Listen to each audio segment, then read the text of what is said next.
ഇന്നത്തെ വീഡിയോയിലേക്ക് എല്ലാവർക്കും സ്വാഗതം. ഇന്ന് ഞാൻ ഉണ്ടാക്കാൻ പോകുന്നത് ഒരു പുയ്ക്കാണ്. ഭയങ്കര ചൂടല്ലേ, അപ്പോൾ ഇന്ന് രാത്രി കഞ്ഞിയും പുയ്ക്ക് സമ്മന്തിയാക്കാന്ന് വെച്ച് അതിനെ മമ്പായിട്ട് പുറത്ത് വെച്ചിട്ട് വറുത്തിട്ട് പുറത്ത് വെച്ചതാണ്. 1 മണിക്കൂർ നല്ലോണം കഴുകിയെടുത്തതാണിത്. പിന്നെ 2 പച്ചക്കായി, പിന്നെ അരക്കഷ്ണം ഉള്ളി, ഒരു പച്ചമുളക്, ഇതെല്ലാം നമുക്ക് മുറിച്ചിട്ട് വെക്കാം. കഴുകിയെടുത്തിട്ടുണ്ട്. അങ്ങനെ നേന്ത്രക്കായ മുറിച്ചിട്ടതും പിന്നെ മമ്പയർ കഴുകിയിട്ട് എടുത്തിട്ട് നമുക്ക് 2 കുക്കറിലേക്ക് വെക്കാം.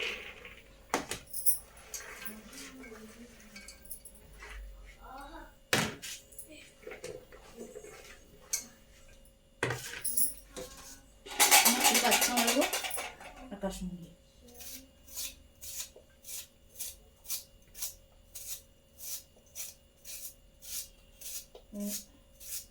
വേഗം ബന്ധു കിട്ടും ഉള്ളി മുറിച്ചിട്ടാൽ.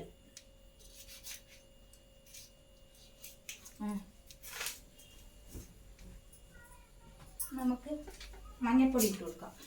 1/2 ടീസ്പൂൺ മഞ്ഞൾപ്പൊടി.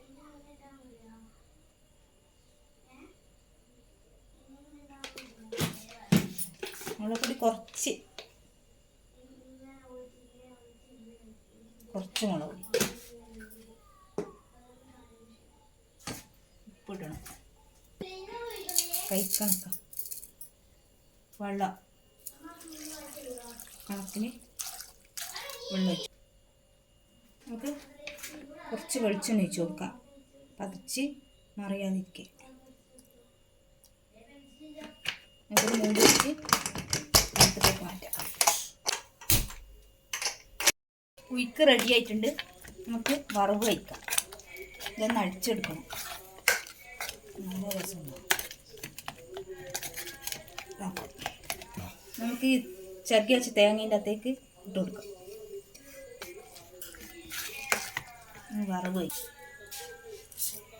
നമ്മളെ വറവില്ലാത്തേക്ക്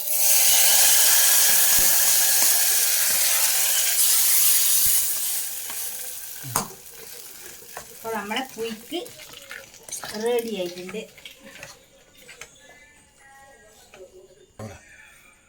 അപ്പോൾ ഇനി അടുത്ത വീഡിയോ ആയിട്ട് അടുത്ത പ്രാവശ്യം വരാം.